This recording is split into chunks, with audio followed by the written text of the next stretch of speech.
So today I'm going to chat to you about bike maintenance. This is my mom's new bike and it's never been ridden before, so I'm here to double check that everything is safe to go because we can't have people flying down the hill. First of all, most bikes do come with under pressurized tires for storage, so if you ever need to know, it's written on the tire what the optimum pressure will be. These are a bit squidgy, they're currently 33 psi and they need to be anywhere between 35 and 45.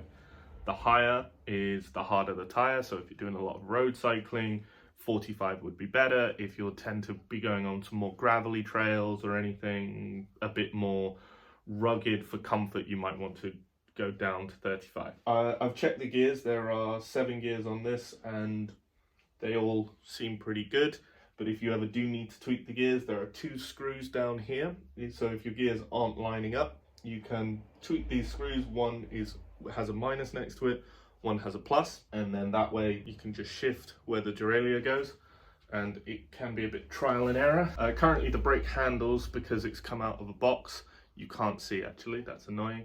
They're currently pointed down. We can adjust those quite easily. However, to adjust the actual brake cable, there is an Allen key mount here and a twist screw on the handlebar. Both of these will lengthen or shorten the cable, so depending on user preference, you can adjust either accordingly. I like to do a bit of both because otherwise you strain the cable and that's how brake cables get stretched. Then finally, in terms of your saddle, it's fairly simple to extend. However, what you want to do is you want to have so that you're on tiptoes when touching the ground. This means that when you are cycling, your leg is fully extended when the pedal is at the bottom, and that way you get the most efficient ride.